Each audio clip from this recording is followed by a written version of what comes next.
everyone, so today's lesson is going to start with an introduction to Unit 3 of your English Language GCSE.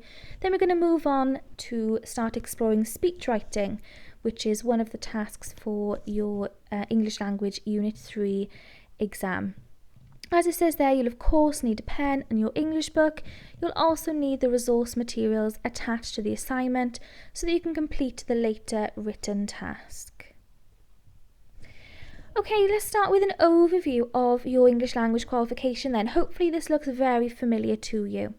So Unit 1 is your individual research presentation. We know that the group oral was removed for us, so this is now worth 20% of your GCSE. Unit 2 then consists of a reading section, Big 10, and narrative was removed from the writing section, so we were left with exposition and description. And today we're going to start looking at Unit 3. So we've got Big 10 again, a reading section. And it's exactly the same as Unit 2, with the exception that there are no proofreading or editing tasks. Then the writing section consists of persuasion, argumentation and instructional writing. Now you'll have to complete these in the form of various text types. So let's have a look at the types of text that we're expected to write. So persuasion, argumentation, instruction then are pretty self-explanatory. They're just related to the purpose of our writing. So persuasion's obviously persuading somebody to believe something, do something, so on and so forth. Argumentation then is where you usually write in support of one side of an argument or a point of view. And instructional tends to be more informative. I think what's most important to take from those three words is that we are in the non-fiction section of your qualification. So the text types then, you might be expected to write a speech, write a review perhaps, maybe a report, a leaflet, a letter or an article. Now by the time we've learnt how to write all of these, you should be very familiar with the expectations in terms of format. So how you would set out a letter, for example, will be very different to how you would lay out a speech on the page. The expectations of each text type will be different, so we might expect bullet points in a leaflet, but perhaps not in a speech or a letter, so on and so forth. Now these aren't what the text types are only limited to. The WJEC like to throw curveballs, might ask you to write something else, so they might be a bit more vague, like this example here where it says write an extract for a travel magazine. So you would be expected to deduce what text type would we expect in a travel magazine and how can you write appropriately for a travel magazine. Personally, I think the most important thing that underpins your entire writing section is your ability to adapt your writing and respond appropriately to these four elements: the purpose, the audience, the format and the tone, or PAFT.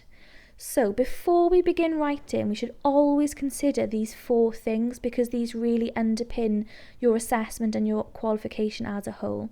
So your purpose then, you'll always be told why you are writing it. Are you persuading? Are you informing? Are you explaining? So on and so forth. What is the intended outcome of whatever it is that you've written? So what do you want your reader to take away from what you've written? The audience then, again, so important. You'll write differently depending on who your audience is. How should you address them? Who are you writing it for? Who is the intended audience? That's really going to influence the content, the tone that I'll talk about in a moment. So this is really important you understand who it is for. The format then, again, referencing those text types that I just talked about. So what is it that you are actually being asked to write? Are you being asked to write a speech? Are you being asked to write a leaflet? And then you should know what the expected features of the designated kind of text is. Your tone then, personally I think this is the most skillful element of this and should really, really shape your writing. What should the tone of your piece be? Should it be lively, serious, humorous, entertaining? Should you be writing formally or informally? Obviously that will be influenced by your audience and the purpose. I think it's really important to remember that even if you are perhaps writing for a teen audience, so you might choose to write informally, doesn't mean that you stop writing in standard English. You are in an exam, you're trying to adhere to a mark scheme. It's really important that you don't prevent yourself from hitting the mark scheme by suddenly making grammatical errors, even if they're intentional. If we do choose to perhaps use slang, you need to show the examiner that you're not doing that because you think that that's how you write in an exam, that you've specifically chosen to use a word that would be considered slang to suit your audience. So we can indicate that we know that by putting slang in inverted commas. Okay, let's have a look at some examples then so we can understand a little bit more about what this might look like in an exam. So it's really important to note that these will be linked to the reading section with a theme. So you have to use the information from the reading section, but you can also use your own experience, knowledge, and your imagination. It does talk about creativity in the mark scheme, so you're not limited to only using the reading section, but you are expected to utilise it and quote it as you complete the writing section. So let's have a look at some examples then. So example 1, articles D and E are about the use of homework to extend learning. Write an article for a magazine read by parents in which you argue the case for the abolition of homework. So obviously text D and E were about homework and extended learning, as it says there. So you'd be able to magpie information from that. But of course you all know about homework, you'll all have an opinion about learning, so you are going to be expected to use your own views. So the purpose then, we're told you're arguing the case, so it's an argumentation piece for the abolition of homework, for stopping homework. Our audience, it actually tells us that it's for parents. The format, you're asked to write an article, and then you would have to adapt the tone to suit the criteria that it says in the question. That's something that you need to know. The second example then, articles C and E are about homeless people in Wales. Write an article for a teen magazine this time, in which you argue the case for more help to be given to the homeless. Example 3, articles D and E are about the influence of the media on young people. Write an article for a magazine aimed at parents. Argue the case either for or against children being allowed to have a television in their bedrooms to watch whatever they like, whenever they like.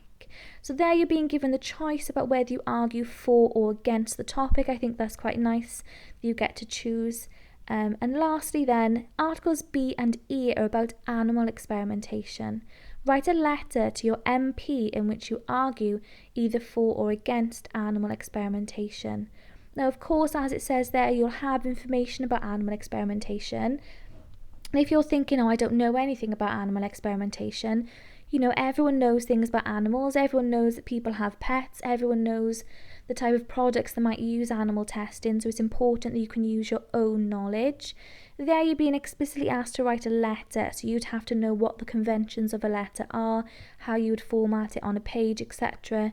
And hopefully you know what an MP is and how you would write to them and what tone you would use to write to them there. So there are some brief examples of the type of tasks you will be asked to complete. I'm not going to dwell for too long on this mark scheme. It should be very familiar to us by this point. It is split marked as always, with communicating and organising on the left and then writing accurately on the right. As it says in the top left band, it says there, ideas are convincingly developed with detail, originality and creativity. So again, just because we're writing non-fiction, it doesn't necessarily mean we can't use figurative language, for example, although we shouldn't overdo it. And obviously it depends on the format and audience of your writing section.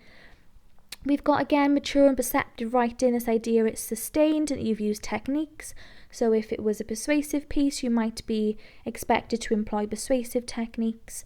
And again, this focus on structure, it being coherent. Is it logical? Does it make sense? Is it not waffle, basically? Have you structured it logically and organised your writing with paragraphs and sections and connectives, so on and so forth? On the right-hand side then, writing accurately.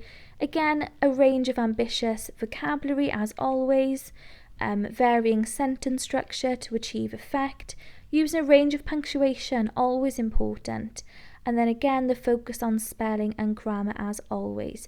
So pause it here if you want to read that in more detail, but it should be something that we're used to at this point.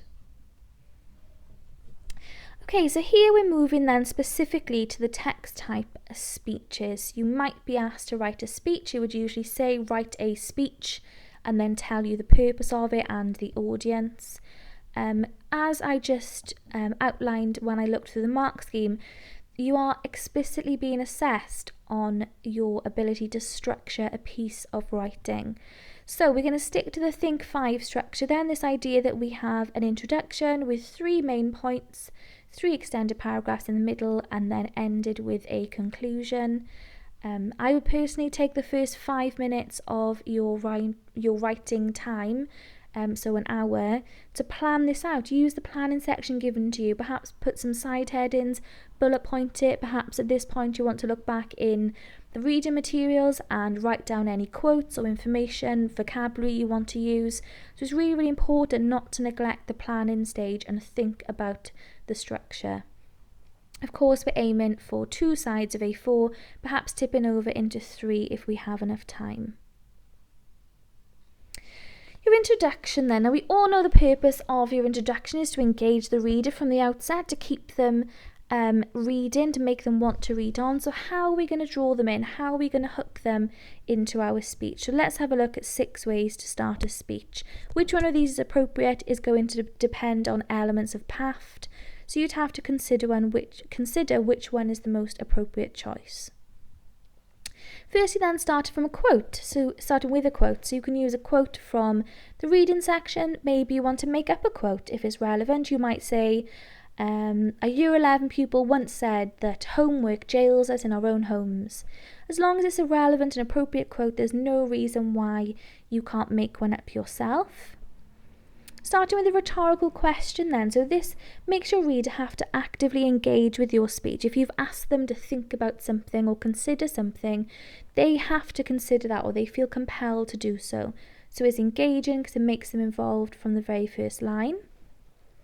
Starting with a fact. Now try to find an interesting fact, or one that's hard to believe, or one that supports your argument in some way. Again, this can be from the reading section, but if you can think of a reasonable and logical fact that is reasonably made up, there's no reason why you can't include your own facts. Starting with a detailed description then. Now I like this one. I think it's particularly effective when it's an emotive topic. So if we were talking about animal testing, for example, if you started with a really detailed description of an animal's experience of being caged and tested upon, personally I think can really, really immerse your reader in the topic, and again can be really emotive if the topic lends itself well to that sort of approach to starting. Starting with an imperative, a similar effect to a rhetorical question. If you tell your readers to do something, they feel compelled to do it. If you tell them to look around the room or to imagine something, again, they're engaging actively from the outset. And then lastly, starting with a statement. Now, this isn't the same as starting with a fact, because this can purely be assertion. So stating your opinion as fact. This is outlining to the reader your stance on the topic. You can say something like, homework is abhorrent and should be abolished. So immediately the reader knows your stance on the topic and your viewpoint that you're going to be exploring and expanding upon as you move on through your speech.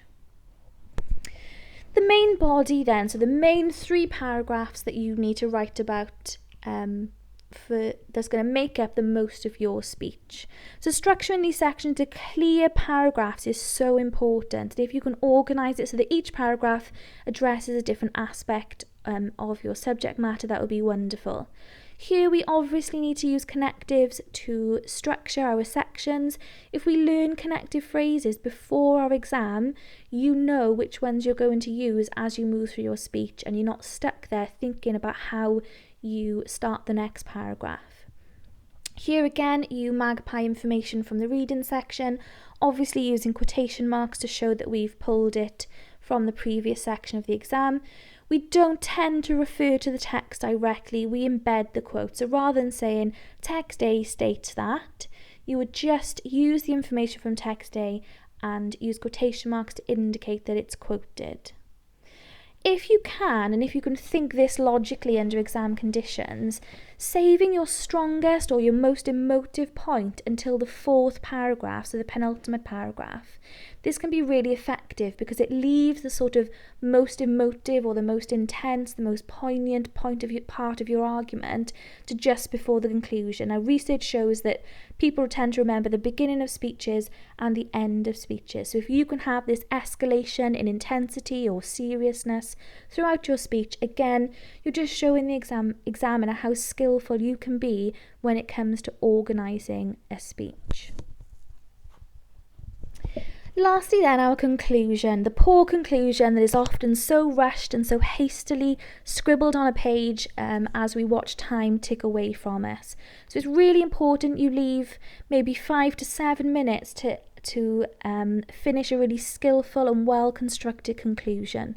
So we already know that a conclusion summarises the main points of your speech, perhaps reiterates the purpose of your speech, and you need to leave a lasting impression on your reader. So let's have a look at how we can do that.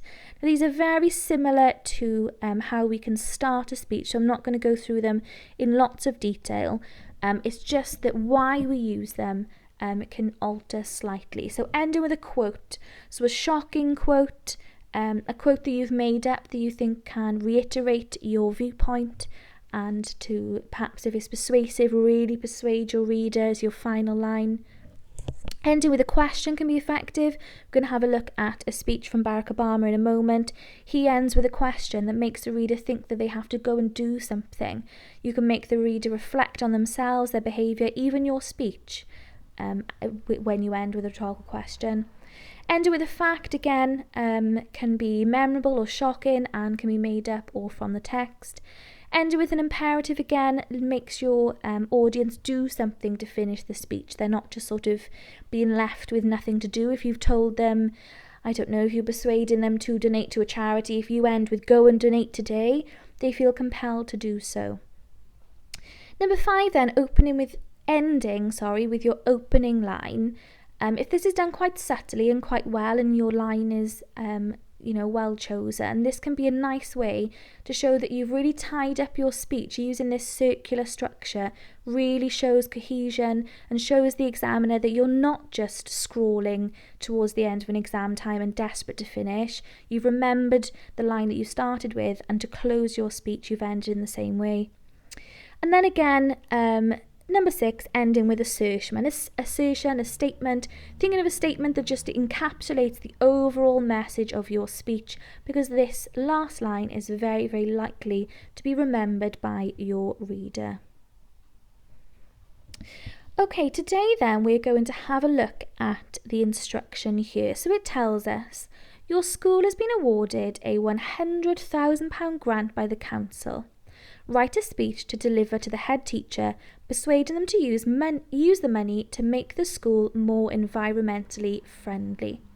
So the materials attached to this assignment then are related to this topic. It's quite common that you're given a little scenario to make this seem more realistic. So your school here has been given a £100,000 fictional grant by the council. So let's have a look at PAF then. Just a reminder, I think this really forms the foundation of your writing task. You should really consider this and utilise it in your planning before you get started. So the purpose then, let's have a look back at the instruction and see if we're told why we are writing this. So if we scan through the instruction, there's the word I was looking for, persuading. So this is a persuasional piece. The fact there's a persuasive task shows us that we're going to be expected to use certain techniques to persuade the reader, and we need to reference the grant because that's the information we've been given, and the fact that we're trying to persuade them to be environmentally friendly, again using our own knowledge and information magpied from the reading section. Our audience then, we can't start writing until we know who it is for. So if we look back at the statement, it is for the head teacher. The format, again, if we refer back to the question, it tells us that it's a speech, so that's the text type. We need to know the conventions and the expectations of a speech. And then our tone. Now we need to use our purpose and audience to inform what the tone of this is. So a head teacher is senior to you, they're in a position of authority. So I would suggest that the tone is going to be formal. And then due to the sort of relative seriousness of the topic being environmentally friendly, obviously climate change, things like that, I would say it's going to be a serious tone. So now that we've considered PAFT, so we know it's persuasive, we know it's for a head teacher, we know we've been asked to write a speech, and we know that our tone should be formal and serious. Now we can start our planning.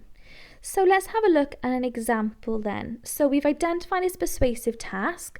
So now we know we need to include persuasive techniques. I'm not going to touch upon them here because we have done them before. It should be something we're very, very familiar with. So here's an excerpt from a speech about climate change by Barack Obama. So let's read through it and we'll see if we think that he has persuaded us well. We, the people, still believe that our obligations as Americans are not just to ourselves, but to all prosperity. We will respond to the threat of climate change, knowing that the failure to do so will betray our children and future generations. Some may still deny the overwhelming judgment of science, but none can avoid the devastating impact of raging fires, crippling drought, or powerful storms. A path towards sustainable energy sources will be long and sometimes difficult, but America cannot resist this transition. We must lead it. We cannot concede to other nations the technology that will power new jobs and new industries. We must claim its promise. That's how we will maintain our economic vitality and our national treasure. You and I as citizens have the power to set this country's course. You and I as citizens have the obligation to shape the debates of our time, not only with the votes we cast, but with the voices we lift in defence of our most ancient values and enduring ideas. Will you join us? Okay, let's have a look through this speech then and how Barack Obama used punctuation and persuasive techniques and the structure of this speech to influence the reader. So at the start we've got repeated use of we then. So this unifies him and the audience. This inclusive language makes everyone feel like it's their problem, it's his problem, and it's our problem as a reader or listener as it would have been originally. We've got emotive language use. Now he uses this throughout, but specifically here he's referencing children. Of course, we know children have connotations of innocence and vulnerability. And then this emotive word, betray. How can we possibly betray children? They're so innocent and need protecting. We've got Triplin here. He explains the impacts of global warming. Listing 3 things like that shows the extent of the issue. And scientists have found that things in groups of 3 are easier to remember. We've got imperatives here. We cannot and we must. That short sentence there, we must lead. Again, the sentence structure makes it dramatic, and the use of the exclamation mark again adds emphasis, adds importance, shows how impassioned he is when he is speaking. Again, direct address, you and I as citizens, includes the audience directly, feels like the onus is on them to respond. And then I think really effectively he's ended there with a rhetorical question. Will you join us? So that sort of solidifies the whole purpose of this speech, that he wanted people to join him in his mission to change America and to be a positive force in the fight against climate change. So really good example here, lots of techniques. I could go on and talk about this for longer, but I've just pulled out some main points here that I thought made this very short example really, really effective. Okay, so now what you need to do is go to the assignment and use the stimulus materials. The first one is a video, the second one is an infographic, and then there is an article then about why we should be eco-friendly in schools. As you're working at home, please feel free to use your own knowledge and research to contribute to this speech. Again, if you've got any questions, please don't hesitate to ask.